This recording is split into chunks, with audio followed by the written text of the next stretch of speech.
हरे कृष्णा माता जी। हरे कृष्ण माता जी। प्रेयस। हाँ, सबको सबको दंडवत प्रणाम। प्रेयस।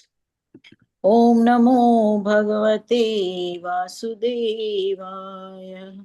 ओम नमो भगवते वासुदेवाय। ओम नमो भगवते वासुदेवाय।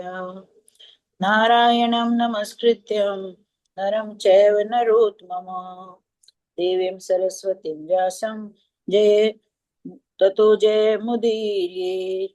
नष्प्रायेष भद्रेषु नित्यं भागवत सेवया भगवतोत्तम श्लोके भक्तिर्भवति नैष्टिकी।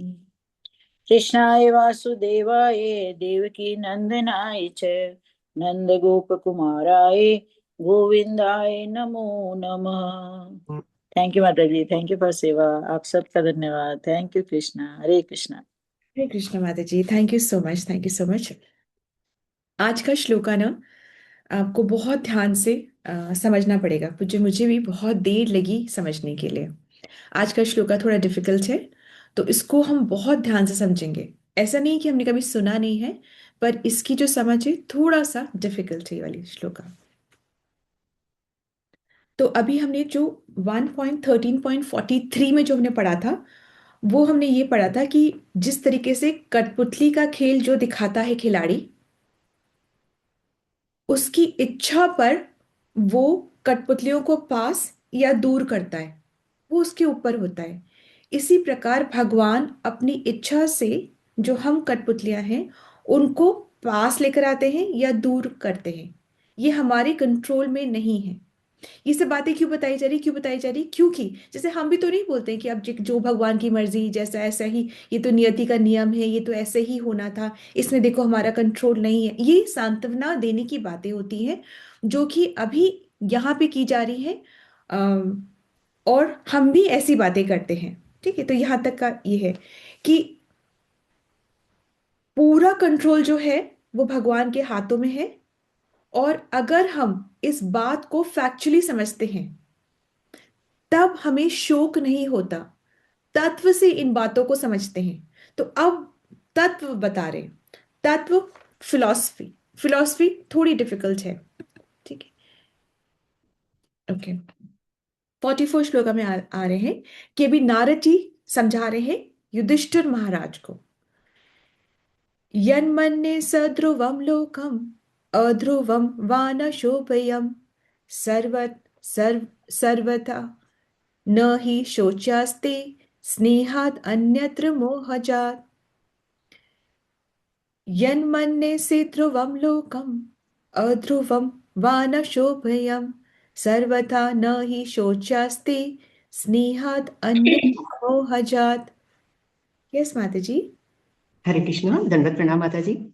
हे राजन, सभी परिस्थितियों में चाहे आप आत्मा को नित्य मानो अथवा भौतिक देह को नश्वर, अथवा प्रत्येक वस्तु को निराकार परम सत्य में स्थित मानो, या प्रत्येक वस्तु को पदार्थ अथवा आत्मा का अकथनीय संयोग मानो, वियोग की भावनाएं केवल मोह जनित स्नेह के कारण है। इसके अतिरिक्त कुछ भी नहीं है।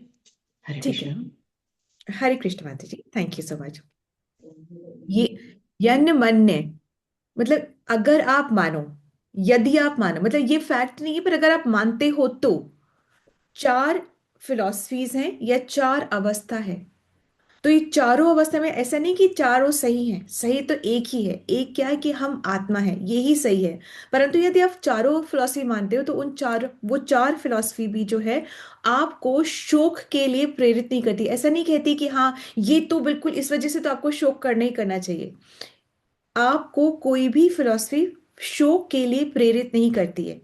हालांकि यदि आप मानो, भले ही आप मानो, आप चाहे कुछ भी मानो, फिलॉसफी वैसे एक ही सही है। और अगर आप कोई और फिलॉसफी मानते हो उसकी फिलॉसफी के अंडर भी शोक करना आवश्यक या उचित नहीं है। ये बताना चाह रहे हैं। तो अब क्या फिलॉसफी नंबर 1, कि यदि आप समझे कि जो ध्रुव जीव है वो ध्रुवम है, मतलब कि वो शाश्वत है। ध्रुव मतलब शाश्वत, मतलब इटर्नल, मतलब कभी ना खत्म होने वाला है। तो यदि आप मानते हो कि जीवात्मा जो है वो ध्रुव है, अटल है, मतलब शाश्वत है, कभी नहीं खत्म होने वाली। तो जो कभी खत्म ही नहीं होना, तो आपको शोक क्यों करना है? वन, ये ठीक है। सेकंड, मतलब कि जीवात्मा का कोई कर ही क्या सकता है? कोई मार सकता है, कोई जला सकता है, कोई गला सकता है, कोई गीला कर सकता है, कोई तपा सकता है, कुछ कर सकता है? तो एक तरीके से कि मेरा तो कोई कुछ कर ही क्या सकता है, तो शोक करने की जरूरत नहीं है। सेकंड, यदि आप जीव को शरीर मानते हैं, हम्म, तो शरीर तो भाई परिवर्तन हो ही रहा है। आज आप वो जैसे आप पैदा हुए तो वैसे थोड़ी ना बैठे हो। जब आप पहले कंसीव हुए, फिर बेबी बॉडी में थे, उसके बाद में फिर और आगे बढ़े, तो क्या आप हर वक्त रोते रहे? बल्कि आप तो सेलिब्रेट करते रहे। जो बचपन में जो आपका शरीर था वो तो अब नहीं है, या जो आपके शादी के वक्त शरीर था वो तो नहीं है। तो अब हर वक्त तो आप रो ही नहीं।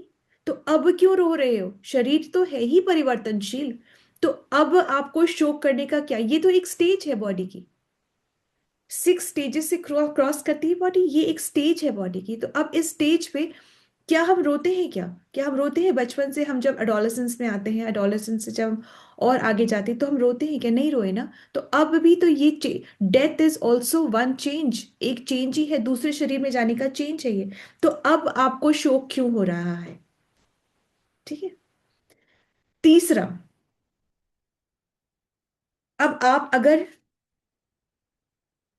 न आत्मा मानते हैं, न शरीर मानते हैं, अपने आप को आप ब्रह्म का अंश मानते हैं, मतलब ब्रह्म ज्योति, जो निराकार जो ब्रह्म है, उसका अंश मानते हैं, तो भी शोक करने की कोई बात नहीं है। क्योंकि जिसको आप जानते ही नहीं है, उसका आप शोक क्यों कर सकते हैं? क्या प्रकाश को क्या जान सकते हैं? निराकार ब्रह्म को क्या जान सकते हैं? उसको ना, वो उसको आप क्या समझ पाए हैं? तो अब जिसको आप समझ ही नहीं पा सकते, तो उसका आपको शोक क्यों है? क्यों करना है? क्या हम समझ रहे हैं? इतना यहां तक समझे हम? और ला तो फर्स्ट क्या है? अभी हमने 3 ही करे, इसको हम फिर से रिवाइज कर लेते हैं। I come to the gallery view, just a moment. ठीक है। अगर आप अपने आप को, जीव को ध्रुव मानते हैं, मतलब आत्मा मानते हैं, जो कि शाश्वत है, जो कि कभी खत्म हो ही नहीं सकती, तो फिर शोक क्यों? क्लियर? यदि आप अपने आप को अध्रुवम, मतलब अपने आप को शरीर मानते हैं, तो शरीर तो चेंज होता ही रहता है। अभी भी तो कहाँ वो शरीर है जो आपके पास पहले था? चेंज होता ही है। तो फिर क्यों दुख करना? तीसरा, अगर आप अपने आप को परब्रह्म का अंश मानते हैं, यानी कि निराकार ब्रह्म की अभिव्यक्ति मानते हैं, तो उस निराकार ब्रह्म को जानते ही कौन है भाई? वो क्या ये कहा जाता है ना कि वो ऊपर वाला, वो शक्ति, वो क्या शक्ति, क्या क्या शक्ति, वो आप जानते ही नहीं हो। यही तो कहा जाता है, वो ऊपर वाला, वो शक्ति, वो प्रकाश, वो लाइट, वो ऐसा, वो वैसा। ना ना आपका कोई शरीर की व्याख्या है, ना कैरेक्टर की व्याख्या है, ना बस वो पर ब्रह्म है, वो शक्ति है। तो जब आप उसको जानते ही नहीं, पहचानते ही नहीं, और आप उसको अपने को उसका अंश मानते हो, तो फिर जब किसी को जानते ही नहीं, तो आप क्या दुख मना रहे हो? थर्ड, ये बात समझ में आ गई? अब फोर्थ है उभयम। उभय मतलब कि ना आप अपने आप को आत्मा मान रहे हो, ना आप अपने को शरीर मान रहे हो। मतलब कि एक से दूसरा, यानी कि आप, कुछ लोग नहीं सोचते हैं ऐसा कि ये शरीर की वजह से चेतना है, मतलब शरीर समाप्त तो चेतना भी समाप्त। भाई जब तक ये शरीर है तब तक ये चेतना है, ये शरीर समाप्त तो ये चेतना भी समाप्त। जब तक शरीर जीवित है तब तक आत्मा भी जीवित है। जब शरीर खत्म तो आत्मा भी खत्म। ये भी एक सिद्धांत है, मानते हैं कुछ लोग इस सिद्धांत को। ठीक है। तो अब कोई भी सिद्धांत में आपको शोक की जरूरत नहीं है। अब आज समझ आया क्या? ये बता रहे हैं, ये चारों सिद्धांत सही नहीं है, केवल एक सिद्धांत सही है कि हम आत्मा हैं। परंतु ये चारों सिद्धांत शोक करने के लिए हमें प्रेरित नहीं करते हैं। चारों सिद्धांत क्या है? कि तुम अपने आप को आत्मा मानो तो शोक नहीं, शरीर मानो तो शोक नहीं, तुम दोनों न मानो, कि तुम दोनों ही नहीं भाई, परब्रह्म का तुम अंश हो, तो भी तुमको शोक नहीं। और तुम अपने आप को दोनों मानो कि भाई मैं ही शरीर, मैं ही आत्मा, मैं ही नहीं तो आत्मा भी नहीं, शरीर ही नहीं तो आत्मा भी नहीं, तुम ये दोनों ही न मानो तो भी शोक नहीं। ये हमको क्लियर हो गया अभी? क्योंकि आप पढ़ेंगे ना तो आपको नहीं समझ में आएगा। Even I took very long to understand. मैं भी बिल्कुल एकदम नहीं समझ पाई, बहुत टाइम लगा इस चीज को समझने के लिए। तो ये है। अब इसको अब हम थोड़ा से इसमें आते हैं, संस्कृत में आते हैं हम। यन मन्ने, यन मन्ने मतलब भले ही आप माने कि ध्रुवम लोकम, मतलब कि जो लोग है, लोकम मतलब लोग जो है वो ध्रुवम है। ध्रुव मतलब आत्मा है, मतलब नित्य है, मतलब इटर्नल है, कभी ना खत्म होने वाले, कोई आत्मा का कुछ कर ही नहीं सकता। अगर आप लोगों को आत्मा मानते हैं तो शोक किस बात का। यदि आप अध्रुवम, अध्रुवम मतलब कि शरीर मानते हैं, नश्वर शरीर मानते हैं, तो भाई वो तो शरीर तो चेंज ही हो रहा है ना। आप बचपन से जवानी में आने में रोए, है ना, तो ना से 6 चेंजेस होती है बॉडी की, आप रोते नहीं तो अभी क्यों रो रहे हो, ये भी अनदर चेंज है। Death is also a change, वो दूसरे शरीर में एक नए बलशाली बलवान शरीर में चल जाएगा। तुम रो क्यों रहे हो, क्यों शोक कर रहे हो। और न वा मतलब अगर आप उसको न ध्रुवम, न मतलब आत्मा न शरीर मान रहे हो, निराकार ब्रह्म का अंश मान रहे हो, तो निराकार ब्रह्म को आप क्या पहचानते हो। जब आप किसी को पहचानते ही नहीं हो, जानते ही नहीं हो, तो आप किस बात का शोक कर रहे हो। और फिर है उभयम, चोभ्यम है ना वर्ड, चोभ्यम उभयम, उभयम मतलब कि आप ये मान रहे हो कि जब तक शरीर है तब तक आत्मा है, शरीर खत्म आत्मा खत्म। तो आप अगर ये फिलॉसफी में आ रहे हो तो भी आपको क्या शोक करने का औचित्य है, आपको कोई शोक करने का और शोक करने का औचित्य नहीं है। चारों परिस्थितियों में आपको शोक करने की आवश्यकता नहीं है। अभी तो फिर ये शोक हो क्यों रहा है भाई, क्या बात है, फिर दुख तो हो रहा है ना, दुख तो हो ही रहा है, शोक तो हो रहा है, ये शोक क्यों हो रहा है। अब ये शोक क्यों हो रहा है, तो कह रहे हैं शोक क्यों हो रहा है। शोक इसलिए हो रहा है क्योंकि हमें उससे प्रेम है, उससे स्नेह है। ये तो स्नेह कहाँ से आया, तो ये स्नेह क्यों आया, शोक क्यों हो रहा है, सिर्फ स्नेह की वजह से है। स्नेह किस वजह से, मोह की वजह से। मोह क्या होता है, जब हम अपने को शरीर मानते हैं, तो जब हम शरीर मानते हैं तो हम शरीर से अपना रिश्ता बनाते हैं। फिर से शोक हो क्यों रहा है, शोक इस, भाई न्यूज़पेपर में हम पढ़ते हैं वो ट्रेन वहां लौट गई, ये हो गया वो हो गया, हाँ हमको थोड़ा सा, बिकॉज हम भी इंसान वो भी इंसान, हमें दुख होता है, कुछ मिनटों के लिए कुछ टाइम के लिए हमें दुख होता है। परंतु क्योंकि उनसे इतना स्नेह नहीं है इसलिए दुख भी कम होता है। जितना स्नेह है उतना शोक ज्यादा होता है, जितना स्नेह है उतना शोक ज्यादा हो रहा है। तो सब शोक क्यों हो रहा है, स्नेह की वजह से हो रहा है। स्नेह क्यों हो रहा है, मोह की वजह से हो रहा है। मोह मतलब क्या होता है, जब हम अपने आप को शरीर मानते हैं तो शरीर से संबंधित जितनी भी वस्तुएं हैं उससे अटैचमेंट होती है। तो जितना स्नेह उतना, उतना मोह उतना शोक, या जितना मोह उतना स्नेह उतना शोक। तो ये हो क्यों रहा है, मोह की वजह से। हम अपने आप को शरीर मान रहे हैं तो शरीर से संबंधित चीजों से हमें अटैचमेंट हो रही है। मोह क्या होता है, हम अपने आप को देह मानते हैं, देहात्मक बुद्धि, तो उससे अटैच चीजों से हमें बहुत ज्यादा स्निग्धता होती है, बहुत ज्यादा स्नेह हो जाता है। ठीक है, तो अब ये मोह कैसे समाप्त हो सकता है, मोह कैसे समाप्त हो सकता है, कि ऐसा कैसे हो कि हम अपने आप को शरीर ना माने और अपने आप को हम आत्मा माने। मोह खत्म होता है भक्ति से, मोह खत्म होता है भक्ति से। जो हमारा जो सूक्ष्म जो शरीर है, भाई एक तो ये वाला है 5 भूतों से बना है, एक सूक्ष्म शरीर अंदर भी तो है ना, मन बुद्धि और अहंकार का वो अंदर है। जब वो, ये तो 5 भूतों से बना है, जब वो शरीर मन बुद्धि और अहंकार वो जब नष्ट होता है,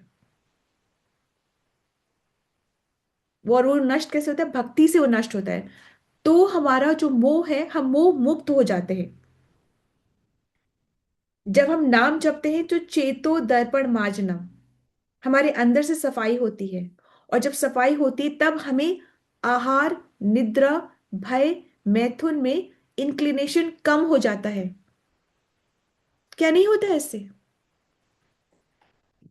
ऐसे नहीं लगता this is all time waste, है ना। कुछ चीजों में जो हमें पहले बड़ा मजा आता था, एज की बात नहीं है यहाँ पे तत्व को समझने की बात है। जब हम रियलिटी को समझते हैं ना, तब हमें ये सब फेक एंजॉयमेंट से टाइम वेस्ट लगता है नहीं लगता है ना? तो इस बात को हम समझ रहे हैं कि हमें इंटेंशन, हमारा जो इंक्लिनेशन होता है वो कम हो जाता है। जैसे कि अगर हमारी अंदर की जठराग्नि बहुत प्रबल होगी तो हमारा खाना या मेटाबॉलिज्म स्ट्रांग होगा। ये तो डॉक्टर्स, आप लोग भी समझ, मतलब सभी समझते हैं कि जठराग्नि अगर स्ट्रांग होगी तो डाइजेशन मेटाबॉलिज्म भी स्ट्रांग होगा। इसी तरीके से अगर हमारी भक्ति प्रबल होगी, स्ट्रांग होगी, तो हम जो ये अपने आप को शरीर समझते हैं, ये जो मिथ्या अहंकार में रहते हैं कि I am so and so what ever, मैं ये शरीर से ही तो डेजिग्नेशन है जो हमको समझते हैं, वो नष्ट होती है। जो हमारा सूक्ष्म शरीर है अंदर का, वो नष्ट होता है। यहां तक कि हम समझ रहे हैं बात को? कोई कंफ्यूजन तो नहीं? If any question you may ask now, because हम एक और कॉन्सेप्ट में मूव करेंगे इसके बाद। यहां तक अगर कोई भी क्वेश्चन आता है तो समझ लीजिए, क्योंकि अब हम एक और कॉन्सेप्ट में आ रहे हैं। अब इसका, अब अनदर कॉन्सेप्ट कि एक स्नेह होता है मोह की वजह से। जब हम अपने आप को शरीर मानते हैं तो एक स्नेह होता है, एक स्नेह होता है मोह की वजह से जब हम अपने आप को शरीर मानते हैं, और एक स्नेह होता है जो कि हमारा बेसिक नेचर की वजह से होता है, जो कि हमारा भगवान के प्रति होता है, जो कि आध्यात्मिक स्नेह होता है क्योंकि वो ही हमारा स्वरूप है, जो कि हमारी इंद्र तृप्ति के लिए नहीं होता परंतु भगवान की प्रसन्नता के लिए होता है। ये शारीरिक स्तर पे नहीं होता है, ये आध्यात्मिक स्तर पे होता है। भगवान से स्नेह करना हमारा स्वरूप है, इसीलिए ही हम बने हैं। Is that okay? एक स्नेह होता है मोह की वजह से, और दूसरा स्नेह होता है भगवान के प्रति। जब स्नेह होता है शरीर मोह की वजह से, जब हम अपने आप को शरीर मानते हैं तो हम शोक करते हैं, पर जब हम अपने आप को भगवान का अंश मानते हैं तो हम शोक नहीं करते हैं।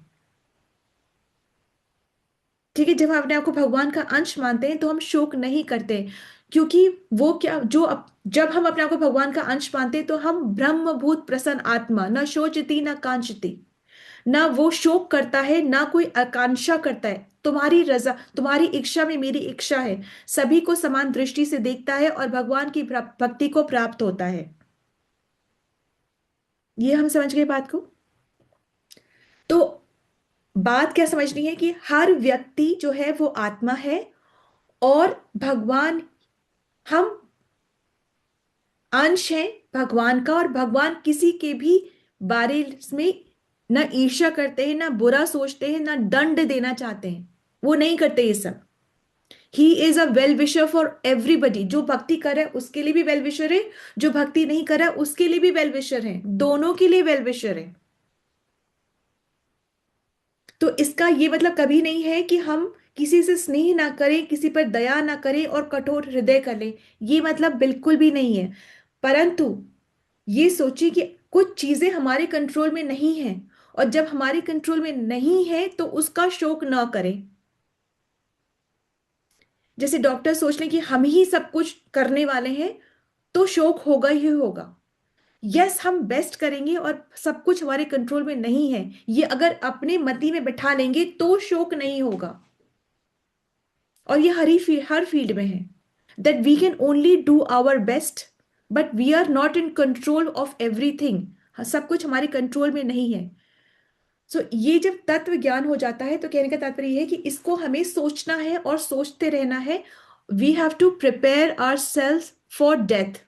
हमें मृत्यु के लिए अपने आप को प्रिपेयर करना है, तो मृत्यु जो भय देती है वो भय नहीं लगेगा। जैसे कि अगर हमने पूरे साल पढ़ाई करी है तो एग्जाम में बैठने में डर नहीं लगेगा, और तुरंत कह देंगे कि एग्जाम होगा तुम्हारा तो डर लग जाता है।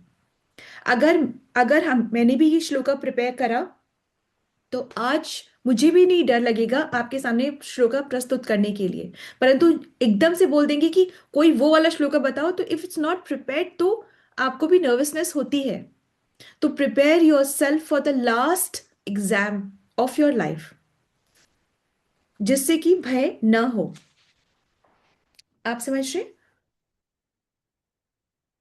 मोह क्या होता है? मोह मोह से हम क्या समझते हैं? मोह क्या होता है? शरीर के प्रति आसक्ति। हाँ, अपने को शरीर समझना। जब हम शरीर समझते हैं वो मोह होता है, और फिर जब हम अपने को शरीर समझते हैं तो शरीर से संबंधित जो भी वस्तुएं होती है उससे आसक्ति हो जाती है। आसक्ति। तो मोह अपने आप को शरीर समझना होता है। तो शोक, दुख क्यों हो रहा है? दुख किसकी वजह से हो रहा है? स्नेह का वजह से। स्नेह की वजह से। और स्नेह क्यों हो रहा है? मोह का वजह से। मोह की वजह से। मोह क्या होता है? अपने को शरीर समझना। ये क्यों है? क्योंकि हमें आत्मा का ज्ञान नहीं है, हमें नहीं पता है कि हम कौन है, हम तो इसलिए अपने आप को शरीर मान के बैठे हैं। यदि हम जान जाएंगे हम कौन है, और हम कौन है, हम आत्मा है। आत्मा क्या है? अंश है, भगवान का अंश। जब हम अपने आप को भगवान का अंश मानेंगे तो शोक नहीं होगा, पर यदि शरीर मानेंगे तो शोक होगा। तो तुम शरीर मान रहे हो, आत्मा का ज्ञान नहीं रख रहे हो, इसलिए शोक हो रहा है।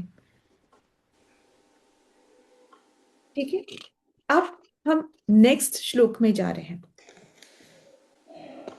कह रहे हैं यहाँ पे कि जो शोक होता है उसको तुम त्याग दो, ये जो मोह है उसको तुम त्याग दो। अब नेक्स्ट श्लोक आ रहा है। ठीक है, no confusion, everything is clear. इस श्लोक का सब क्लियर है? अगर जरा सा भी है तो आप पूछ सकते हैं, उसको क्लियर कर देंगे। ठीक है, ये हम पढ़ चुके हैं, भगवत गीता के चैप्टर 2 में भी हम पढ़ चुके हैं, परंतु फिर ये और थोड़ा डीपर है। 45 श्लोक पे आते। तस्माज्जहम अंगम वैकल्व्यम अज्ञान कृतम आत्मनः कथम त्वनाथ कृपाण वर्ते वर्ते रमस्ते माम विना। तस्माज्जहम अंग वैकल्प्यम अज्ञान कृतम आत्मना कथम नाथ कृपणा वर्ते रमस्ते च माम विना। यस माता जी। अतएव तुम आत्मा को न जानने के कारण उत्पन्न अपनी चिंता छोड़ दो। अब आप यह सोच रहे हैं कि वे असहाय जीव तुम्हारे बिना किस प्रकार रहेंगे। हरे कृष्ण। तुम ये सोच रहे हो कि तुम ये सोच कर रहे हो कि मेरे बिना ये कैसे रह पाएंगे, वो वृद्धावस्था में है, मतलब नेत्रहीन है, वो अब जंगल में कैसे रह पाएंगे।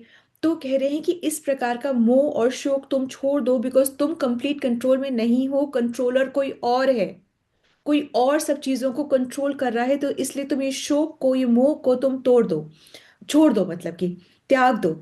इस प्रकार आत्मा के ज्ञान के कारण, सॉरी, इस प्रकार आत्मा के अज्ञान के कारण, मतलब तुम आत्मा हो ये तुम नहीं समझ पा रहे हो, इस अज्ञानता के कारण ये मानसिक विकल्पता हो रही है। मानसिक विकल्पता हो रही है मतलब कि तुम सोच रहे हो कि वो अनाथ है, तुम सोच रहे हो कि वो दीन है।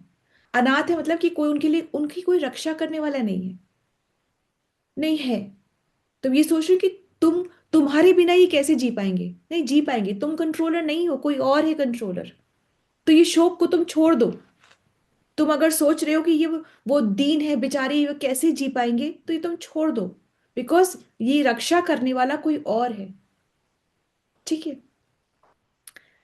तो यहां पर है तस्मात् जहम अंग वैकल्प्यम, इसलिए हे राजन, अंग मतलब हे राजन, तुम ये वैकल्प जो तुम्हारा विकल्पता जो हो रही है, मानसिक विकल्पता जो हो रही है, तो उसको तुम छोड़ दो। क्या हो रही है? कि वो ये हो रही है कि अज्ञान कृतम आत्मना, कि मेरे बिना ये असहाय, अनाथ और दीन किस प्रकार जी पाएंगे, ये तुमको इस तरीके से हो रहा है कि कैसे जी पाएंगे। तो हम भगवान द्वारा निमित्त है, मतलब कि हम, भगवान ने हमें चूज करा है किसी के लिए कुछ करने के लिए। एज अ पेरेंट हम निमित्त हैं, निमित्त रहे कि हमें उसके लिए कुछ करना है, परंतु हम ही को करना है, ये सोचना गलत है। ठीक है, हम भगवान द्वारा निमित्त हैं, we are the chosen one to serve the other one, but हमें ही करना है, ये गलत है सोचना, ये सोचना गलत है। क्यों गलत है? क्योंकि 5 चीजों के होने पर ही कोई चीज संभव होती है। शरीर होना चाहिए, इंद्रियां होनी चाहिए, तभी तो आप टेस्ट कर पाओगे। बट शरीर होना चाहिए, इंद्रियां होनी चाहिए, आत्मा होना चाहिए, परमात्मा होना चाहिए, और एफर्ट्स होने चाहिए, तभी आप कोई चीज को पॉसिबल कर पा सकते हो, अन्यथा नहीं कर सकते। तो आई एम द उन, मैं ही कर सकता हूं, नहीं। ये 5 चीजें होनी चाहिए, और फिर अल्टीमेट कंट्रोलर कोई और होता है। हम सिर्फ प्रयास कर सकते हैं, और प्रयास करने के, सिर्फ प्रयास नहीं, प्रयास करने का शरीर भी होना चाहिए, इंद्रियां भी होनी चाहिए, आत्मा भी होनी चाहिए शरीर में। सिर्फ शरीर मारा शरीर हो जाएगा, है ना, आत्मा भी उसके अंदर होनी चाहिए। और फिर लास्ट भगवान की सैंक्शन। ये सब जब बनता है तब कोई भी चीज हो पा सकती है। तो कर्तव्य तो करो, पर ऐसे शोक में मत जलो। ये बात समझ में आ रही है? पालन तो देखो सबका हो रहा है, परंतु जैसा कर्म किया है वैसी ही सुविधा प्राप्त होती है। क्लियर है ये बात? देखो, पालन तो सबका हो रहा है, परंतु जैसा हमने कर्म किया होता है पहले, वैसे ही सुविधा प्राप्त होती है। यानी कि तुम जी तो लोगे भाई, तुम जी तो लोगे, परंतु कठिनाइयों से जीना पड़ेगा यदि कर्म श्रेष्ठ नहीं है तो इसीलिए किसी की थाली से नहीं खाना, मतलब किसी को, किसी का थाली नहीं खाना, मतलब किसी को, किसी का मार के नहीं खाना है, किसी का धन मार के नहीं लेना है, किसी की जमीन मार के नहीं लेनी है, किसी की भार्या मार के नहीं लेनी है। ये नहीं, जो आपके लिए निमित्त है उतना ही लेना है, बाकी छूना भी नहीं है, बाकी छूना भी नहीं है। पहली बात। और दूसरी बात, कोई भी किसी को सुरक्षा प्रदान नहीं कर सकता, ये अगले श्लोक में बता रहे हैं। कोई भी किसी को सुरक्षा प्रदान नहीं कर सकता। क्यों? क्यों कोई किसी को सुरक्षा प्रदान नहीं कर सकता? इसलिए क्योंकि 46 श्लोक में बोल रहे हैं कि काल माता जी, ये आपने पढ़ लिया था क्या? Did you read the Hindi for 45? जी माता जी, 45 पढ़ दिया था। 45 का आपने अच्छा। स्मॉल वाला पढ़ा था ना, छोटा वाला, छोटा हाँ वाला जी। पढ़ा। बड़ा हाँ वाला जी। तात्पर्य मत पढ़िएगा, बिकॉज आप इसी कॉन्सेप्ट को समझिए, otherwise you will get confused. बाद में तीनों श्लोका पढ़ के फिर आप पढ़ सकते हैं। अब 46 श्लोका में आते हैं। 46 श्लोका में क्या बताना चाह रहे हैं कि इसके अंदर में क्या कॉन्सेप्ट बता रहे हैं कि कोई भी किसी को भी सुरक्षा प्रदान नहीं कर सकता। हम सोचते हैं हमारा धन है, बैंक बैलेंस है, रिसोर्सेज है, नाम है, रिश्ते नाते हैं, हमारा घर परिवार है, बच्चे हैं, पिता माता पिता हैं, ये सुरक्षा प्रदान कर सकते हैं। तो कोई किसी को सुरक्षा प्रदान नहीं कर सकता है। क्यों, कैसे, क्या? ये अब 46 श्लोक में बता रहे हैं। क्या बता रहे हैं? काल कर्म गुणाधीनो देहोयम पंच भौतिका कथम अन्यास तु गोप्येत सर्पग्रस्तो यथा परम। काल कर्म गुणाधीनो देहोयम पंच भौतिका कथम अन्यास तु गोप्येत सर्पग्रस्तो यथा परम। यस माता जी। 5 तत्वों से निर्मित यह स्थूल भौतिक शरीर पूर्व से ही सनातन काल, कर्म तथा भौतिक प्रकृति के गुणों के अधीन है। तो किस प्रकार से यह अन्य व्यक्तियों की रक्षा कर सकता है, जबकि यह स्वयं सर्प के मुंह में फंसा हुआ है? हरे कृष्ण। जो खुद बंधा हुआ है वो किसी और को कैसे खोल सकता है? जो खुद सर्प के मुंह से निकला हुआ जा रहा है, सर्प मतलब ये काल को सर्प कह रहे हैं, ठीक है? जो सर्प है, तो हर एक हम सब उस काल के मुंह में जाते जा रहे हैं, जाते जा रहे हैं। तो सर्प जो होता है ना, वो पहले निगल लेता है और फिर उसको, मतलब खाते जाता है, ऐसे करता है। तो हम सब इस काल रूपी सर्प के मुंह में निकले हुए हैं। तो हम सब हैं, तो किसी को क्या बचा सकते हैं हम किसी को क्या सुरक्षा प्रदान कर सकते हैं? तो यहां पे कहा जा रहा है कि ये जो देह है वो काल, कर्म और गुण के अधीन है। काल मतलब हमको गिन के सांसें दी गई हैं, और उन सांसों से एक सांस ऊपर नहीं मिल सकती। नंबर 1, तो हम काल के अधीन है।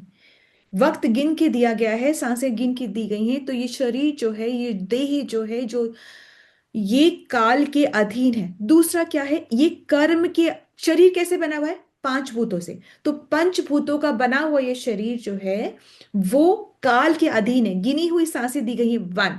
सेकंड क्या बोल रहे हैं? वो कर्म के अधीन है। ऐसा नहीं है कि हम सोच लें कि हम कमा लेंगे और अपने घर परिवार की हम पूरी रक्षा कर लेंगे, ऐसा नहीं है। यदि कर्म में वो है तो हम कमा के रक्षा कर पाएंगे, यदि नहीं है तो हम नहीं कर पाएंगे। ठीक है ना? ऐसा अगर कर्म में है तो वो कर पाएंगे, नहीं है तो नहीं कर पाएंगे। ठीक है, हम सब कर्म के अधीन हैं। ठीक है, ऐसा नहीं है कि मेहनत से मैं कमा लूंगा। अगर मेहनत से ही कमाया जाता तो हम बहुत बार डिस्कस कर चुके हैं कि जो ये रिक्शा पुलर होते हैं, जो ये दिन भर की मजदूरी करते हैं, वो तो बहुत मेहनत करते हैं, पर वो लिमिटेड ही कमा पा सकते हैं ना।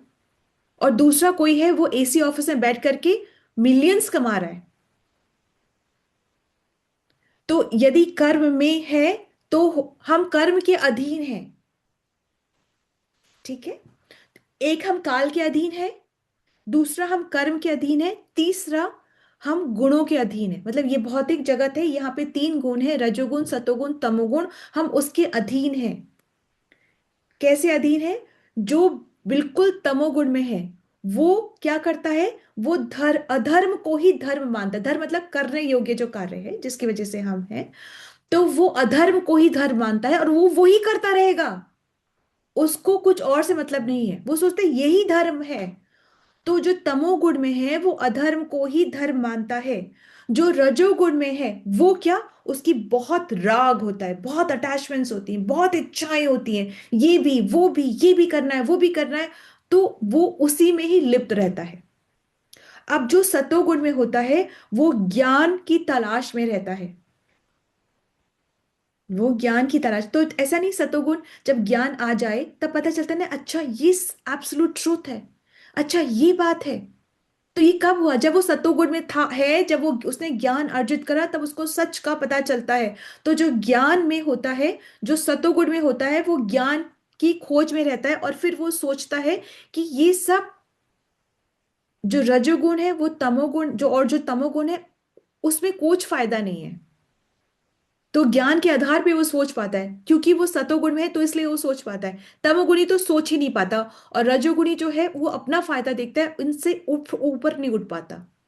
ठीक है, तो कहने का तात्पर्य क्या है कि ये जो पांच भूतों से बना हुआ जो शरीर है वो खुद ही काल के अधीन है, कर्म के अधीन है और गुण के अधीन है। तो जो खुद ही निगला जा रहा है सर्प के द्वारा, वो किसी और की क्या सुरक्षा करेगा? हम खुद ही बंधे हुए हैं इन चीजों के द्वारा, तो हम किसी और को क्या सुरक्षा प्रदान कर सकते हैं? सिर्फ और सिर्फ एक तरीके से हम सुरक्षा प्रदान कर सकते हैं, और वो कैसे प्रदान कर सकते हैं? वो कैसे प्रदान कर सकते हैं? जब भक्ति योग से। भक्ति योग से, जब हम आत्मा को परमात्मा से मिलाने का कार्य हम कर सकते हैं या किसी को सिखा सकते हैं, तभी हम उसकी सुरक्षा कर सकते हैं, अन्यथा हम नहीं कर सकते। तो ये नहीं कि कर्तव्य का पालन न करें, परंतु ये ना सोचे कि मैं ही बचाने वाला हूं, मैं ही करने वाला हूं। यदि हम बचा सकते हैं तो सिर्फ और सिर्फ भगवान की भक्ति देके किसी को, किसी जीवात्मा को बचा सकते हैं, अन्यथा हम नहीं बचा सकते। ठीक है, तो ऐसा नहीं है इन पूरी उसमें कि हमें अपने हृदय को कठोर करना है और सोचना है कि हमें तो बिल्कुल दुखी नहीं होना है। हम नहीं, वो नहीं है, पर अपने आप को कंट्रोलर नहीं मानना है। वन, ऐसा नहीं है कि हम कभी किसी को बचा ही नहीं सकते, परंतु अब मैं ही बचा सकता हूं ये नहीं मान सकते। ठीक है, तो शोक क्यों होता है? शोक क्यों होता है? दुख क्यों होता है? मोह की वजह से। हाँ, स्नेह की वजह से। स्नेह स्नेह की वजह से। हाँ, वो स्नेह अगर मोह की वजह से है, मोह मतलब शरीर मान रहे हैं, तो उसकी वजह से तो दुख है।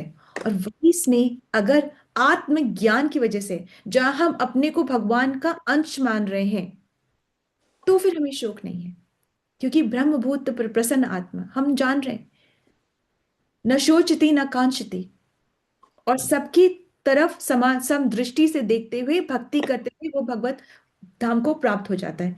Is that okay? Was it very heavy? तो इट वॉज। आज हैवी था, आज हैवी था। ठीक है, अभी जब मैं पढ़ी थी तब मेरे को भी एक एक वर्ड इतना कंफ्यूजिंग लग रहा था, फिर उसको सेपरेट करके फिर अपने जब डिस्कस करते हैं तब फिर ठीक लगता है। ठीक है, तो अब आप पढ़िएगा इसको, और अगर कोई क्वेश्चंस होते हैं तो हम कल वापस बात कर सकते हैं कि किस तरीके से। ठीक है, is that okay? Is that okay? ठीक है, thank you so much. Srila Prabhupada की जय, श्री व्यासदेव की जय, श्री नारद मुनि की जय, आप सभी भक्त वृंद की जय, श्रीमद् भागवतम पुराण की जय। Hare Krishna, Hare Krishna, thank you so much. So let's move on to, Hare Krishna माता जी। थोड़ा यस, सा कुछ समझ सकती हूँ अभी, नहीं तो कल अपन। अभी है माता जी, अभी है, आप समझ जी सकते हैं। माता जी, मुझे कुछ जो आज की बात में समझ में आया उसमें है कि भाई ऐसा कुछ समझ सकते हैं कि स्नेह भी दो प्रकार के हैं, एक भौतिक और एक आध्यात्मिक। हम्म और आध्यात्मिक जो है, जब हम बिल्कुल अच्छे से कि सामने वाले को भी या जो भी है जीव उसको भगवान का अंश मान लें, तो हम्म हमें किसी भी तरह का शोक नहीं होगा। लेकिन माता जी जो हमसे बड़े हैं, जो हमारे चले गए, जैसे माता पिता सास ससुर भाभी, जो भी हमसे बड़े हैं, हम्म। आज तक भी उनसे मतलब वो प्रेम मोहब्बत या याद आती रहना उनका, तो ये किस तरह का तो स्नेह ये कहलाएगा? रिश्ता, जी हाँ, ये रिश्ता शरीर के संबंध की वजह से है। हम शरीर मानते हैं अपने को, और हमने ये संबंध उनसे माना है शरीर का। क्या वो इसके इस जन्म के पहले हमारे माता पिता थे, या अगले जन्म में होंगे? ना वो थे ना वो होंगे। इस जन्म के लिए एक हमें वो रिश्ता मिला है, शरीर से शरीर का रिश्ता मिला है। जब हम अपने आप को शरीर मानते हैं तो हम बोलते हैं ना, ये हमारे रिश्ते में चाचा हैं, चाची हैं, ताऊ हैं, जो भी कुछ है, माँ है, बहन है, जो भी कुछ है, वो शरीर का रिश्ता है। और इस अवधि के लिए है। जो आत्मा है वो तो कहीं और कुछ और रिश्ता निभाती हुई आई है, और कुछ और रिश्ता निभाएगी। जिस शरीर में जाए, शरीर से रिश्ता निभता है। ठीक है, तो ना वो थे ना वो होंगे। पर अगर हमने मिलके भक्ति करी है, तो वो भक्ति करने वाली जो आत्मा है वो संग मिलके फिर भक्ति करेंगी। शरीर कोई भी होगा, परंतु जैसे the family which prays together stays together. जिन आत्माओं ने संग मिलके भक्ति करी है, वो आत्मा फिर वो टेस्ट लेकर के संग में होंगी, चाहे जहां भी हो। तो हम अगर मिलते हैं तो ये नहीं को, इट्स नॉट अ कोइंसिडेंस कि ओह अच्छा ऐसे हुआ, नहीं, it was meant to be. This is how it was meant to be, क्योंकि हमने कभी ना कभी पहले भी भक्ति की हुई है संग में, तो हम अभी भी संग में कर रहे हैं। अन्यथा हम कहाँ कहाँ कैसे आके मिल गए हम नहीं जानते। हरे ठीक है, कृष्ण माता जी, मेरे यहाँ लाइट चली गई, मुझे कुछ भी इस बात का मालूम नहीं हुआ। कोई बात नहीं, एकदम लाइट चली गई, मोबाइल डाटा ऑन होने में टाइम लग गया, हाँ ठीक है माता बात जी। का मुझे नहीं पड़ा। कोई बात नहीं माता। कहने का तात्पर्य ये है कि ये अभी इस वाले अवधि के लिए ये हमारे रिश्ते बनते हैं, और रिश्ते हमारे शरीर से बनते हैं। ना वो थे ना वो होंगे, परंतु जो जीवात्माएं संग में प्रार्थना में रहती हैं, भक्ति में रहती हैं, वो संग में भक्ति करती भी रहती हैं। पहले भी कर रही थी, आगे भी करेंगी। और आत्मा का उद्देश्य यही है कि सेवा में रहे, चाहे वो जिस भी लेवल पे रहे। चाहे वो भौतिक जगत में उसका जन्म हो, चाहे वो हायर प्लेन्स में वो चला जाए, चाहे वो भगवत धाम जाके भी उसने क्या करना है, सेवा में ही रहना है। तो भगवान से प्रेम करना ही आत्मा की का स्वरूप है। ठीक है आदि जी। तो एक जी स्नेह माता। जो मोह की वजह से हो रहा है, मोह मतलब अपने आप को शरीर मानने के, जो एक स्नेह जो मोह की वजह से हमें यहाँ चाचा जी के चले जाने का मोह दुख हो रहा है, वो इसलिए हो रहा है क्योंकि हमने शरीर से शरीर का रिश्ता माना है कि इस शरीर के वो चाचा जी हैं। तो रिश्ता माना है। अगर हम बोले कि I am also a part and parcel of Krishna, he that soul is also part and parcel of Krishna, and death is just the change of the body. जैसे हम बचपन से जवानी में, जवानी से बुढ़ापे में, बुढ़ापे से मृत्यु में, मृत्यु से नदर शरीर में, it's one change for the body. तो जब हम बचपन से जवानी में नहीं आए तो रोए नहीं ना। आज हम रो रहे हैं कि बैठ के, ओ मैं तो बच्चा था, हमें क्या हो गया? नहीं, we are happy, we are enjoying. तब उस स्टेज को एंजॉय करा, अब इस स्टेज पे हम खुश हैं। तो जब उस स्टेज के लिए नहीं रोए, तो death is also a change. क्या ये आसानी नहीं है, बहुत डिफिकल्ट है। It's very very difficult. हम युगों युगों से, जन्मों जन्मों से आसक्तियां पालते हुए आए हैं, तो ऐसे समझ पाना बहुत डिफिकल्ट है। ठीक है, पर जी यही सच है और यही तत्व है, ये इसी को कहते हैं तत्व ज्ञान। तो बार बार प्रैक्टिस से ये समझ में आता है, विद प्रैक्टिस। ठीक है, थैंक यू माता जी। हरे कृष्ण, थैंक यू माता ji, thank you so much. So Hare let Krishna. Hare Krishna माता ji. So let's move on to मंगल ध्वनि। हरे कृष्णा, सबको दंडवत प्रणाम। जय ओम विष्णु पदाय divine grace A C Bhakti Vedanta स्वामी श्रीला प्रभुपाद की जय। नामाचार्य भक्ति सिद्धांत सरस्वती ठाकुर गोस्वामी महाराज की जय। अनंत कोटि वैष्णव वृंद की जय। नामाचार्य शीला हरिदास ठाकुर की जय। श्री श्री राधा माधव की जय। श्री पंच तत्व की जय। श्री जगन्नाथ सुभद्रा बलदेव की जय। श्री प्रहलाद नरसिंह भगवान की जय। श्री तुलसी महारानी की जय। श्री पतित पावन गौर निताय की जय। श्री गौर निताय प्रेमानंद हरि हरि बोल। All glories to assembled devotees, Hare Krishna. All glories to Guru and Gauranga, Hare Krishna. All glories to Srila Prabhupada, Hare Krishna.